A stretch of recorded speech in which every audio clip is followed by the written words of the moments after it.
Thank you very much, my fellow Americans. I am very proud to announce today that we have reached a deal to end the shutdown and reopen the federal government.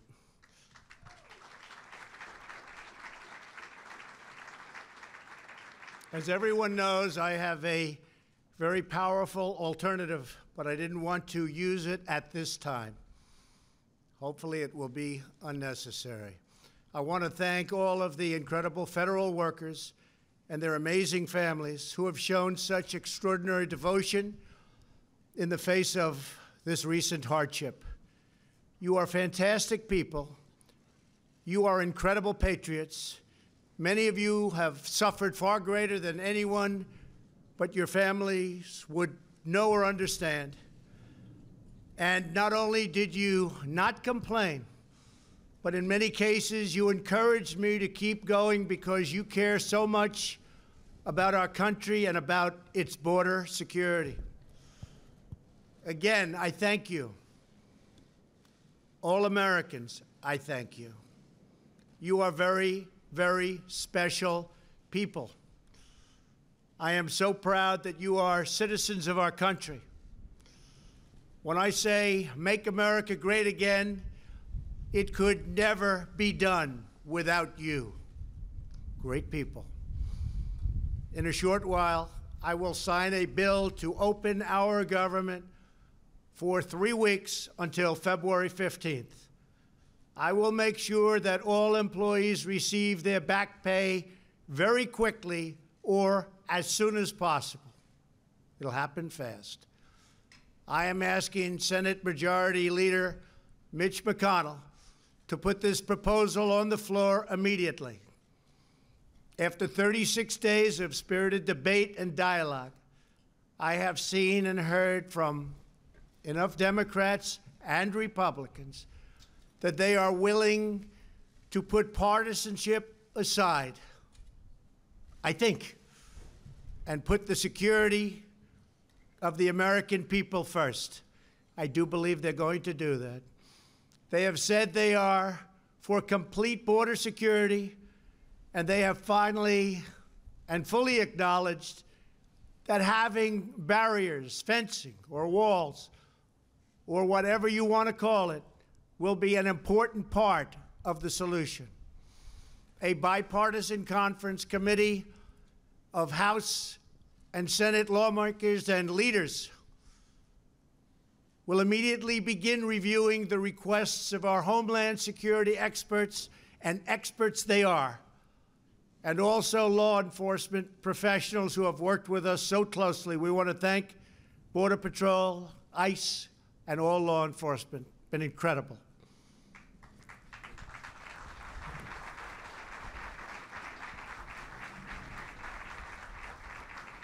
Based on operational guidance from the experts in the field, they will put together a Homeland Security package for me to shortly sign into law. Over the next 21 days, I expect that both Democrats and Republicans will operate in good faith. This is an opportunity for all parties to work together for the benefit of our whole beautiful, wonderful nation. If we make a fair deal, the American people will be proud of their government for proving that we can put country before party. We can show all Americans and people all around the world that both political parties are united when it comes to protecting our country and protecting our people. Many disagree. But I really feel that working with Democrats and Republicans, we can make a truly great and secure deal happen for everyone. Walls should not be controversial. Our country has built 654 miles of barrier over the last 15 years, and every career Border Patrol agent I have spoken with has told me that walls work. They do work. No matter where you go, they work. Israel built a wall, 99.9% successful. Won't be any different for us. They keep criminals out. They save good people from attempting a very dangerous journey from other countries, thousands of miles, because they think they have a glimmer of hope of coming through. With a wall, they don't have that hope. They keep drugs out, and they dramatically increase efficiency by allowing us to patrol far larger areas with far fewer people. It's just common sense. Walls work. That's why most of the Democrats in Congress have voted in the past for bills that include walls and physical barriers and very powerful fences. The walls we are building are not medieval walls. They are smart walls designed to meet the needs of frontline border agents and are operationally effective. These barriers are made of steel, have see-through visibility, which is very important, and are equipped with sensors, monitors, and cutting-edge technology, including state-of-the-art drones. We do not need 2,000 miles of concrete wall from sea to shiny sea. We never did. We never proposed that. We never wanted that, because we have barriers at the border where natural structures are as good as anything that we can build. They're already there. They've been there for millions of years. Our proposed structures will be in predetermined high-risk locations that have been specifically identified by the Border Patrol to stop illicit flows of people and drugs. No border security plan can ever work without a physical barrier. Just doesn't happen. At the same time, we need to increase drug detection technology and manpower to modernize our ports of entry, which are obsolete. The equipment's obsolete.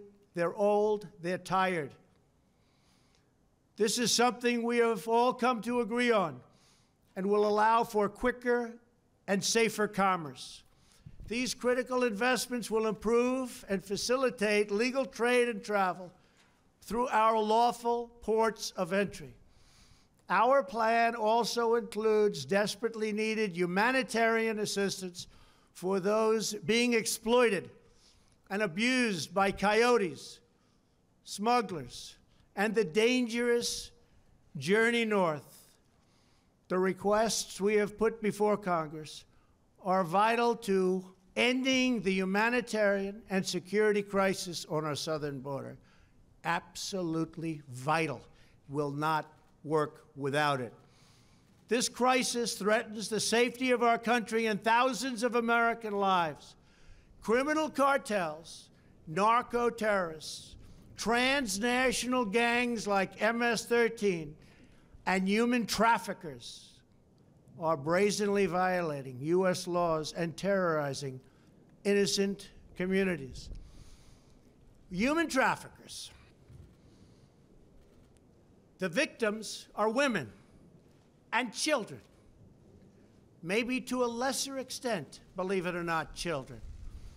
Women are tied up, they're bound, duct tape put around their faces, around their mouths. In many cases, they can't even breathe. They're put in the backs of cars or vans or trucks. They don't go through your port of entry. They make a right turn going very quickly. They go into the desert areas or whatever areas you can look at. And as soon as there's no protection, they make a left or a right into the United States of America. There's nobody to catch them. There's nobody to find them. They can't come through the port, because if they come through the port, people will see 4 women sitting in a van with tape around their face and around their mouth. Can't have that. And that problem, because of the internet, is the biggest problem.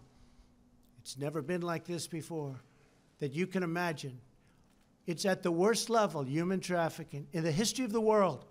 This is not a United States problem. This is a world problem. But they come through areas where they have no protection, where they have no steel barriers where they have no walls. And we can stop almost 100% of that. The profits reaped by these murderous organizations are used to fund their malign and destabilizing conduct throughout this hemisphere. Last year alone, ICE officers removed 10,000 known or suspected gang members like MS-13 and members as bad as them. Horrible people, tough, mean, sadistic.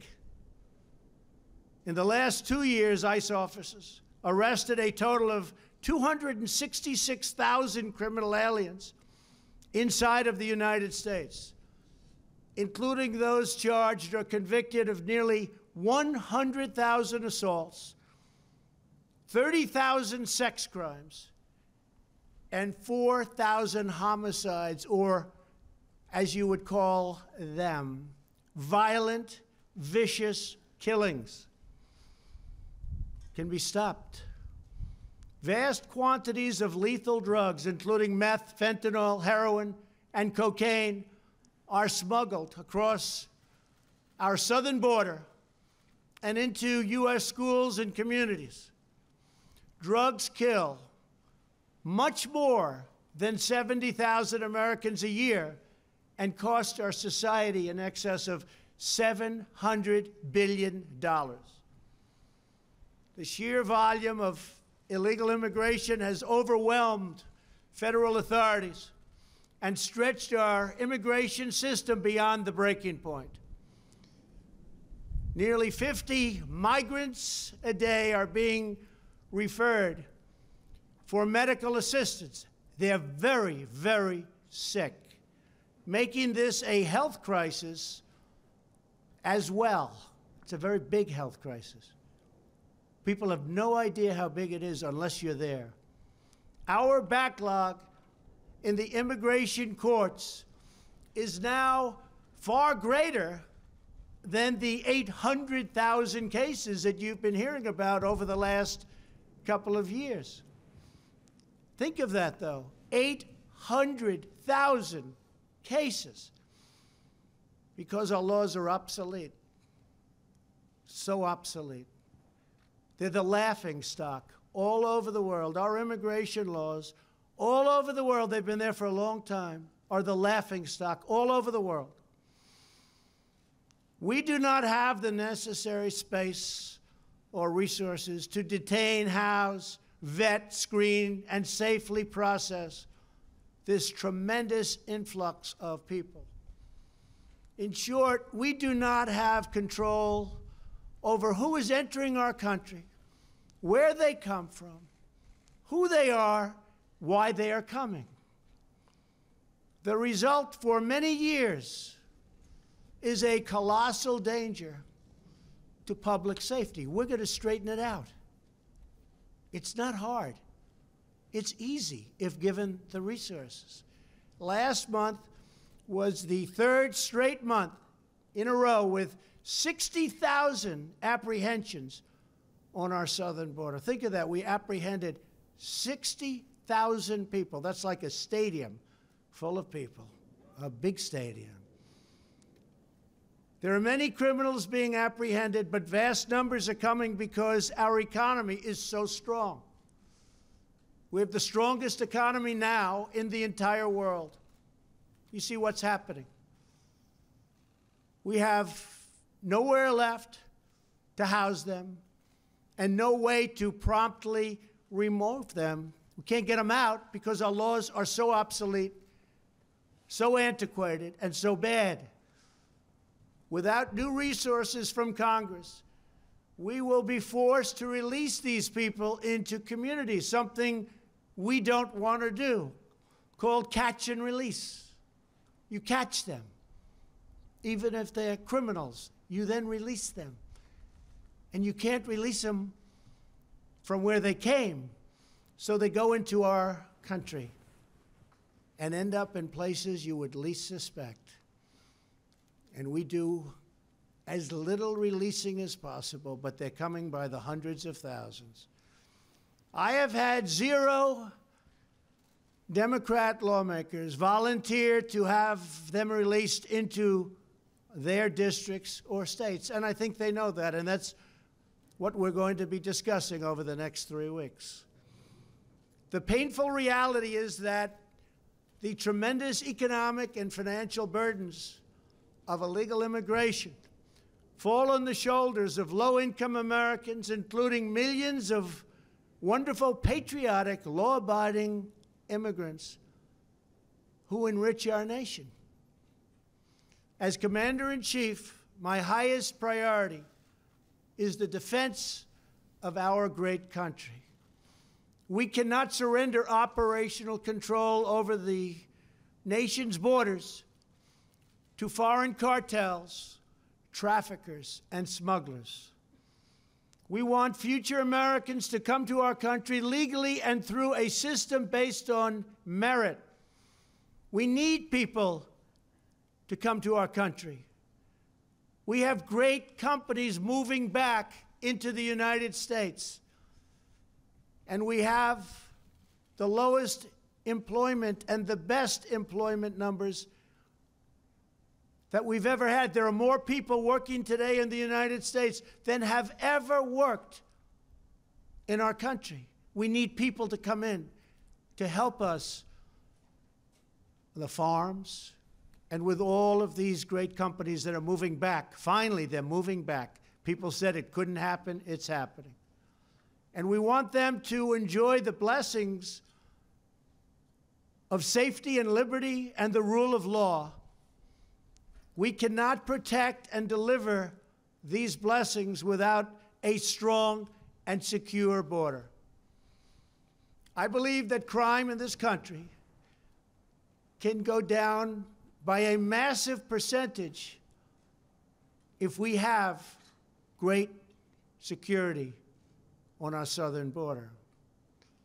I believe drugs, large percentages of which come through the southern border, will be cut by a number that nobody will believe.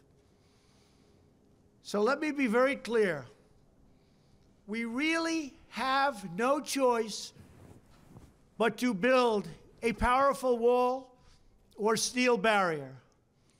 If we don't get a fair deal from Congress, the government will either shut down on February 15th again, or I will use the powers afforded to me under the laws and the Constitution of the United States to address this emergency.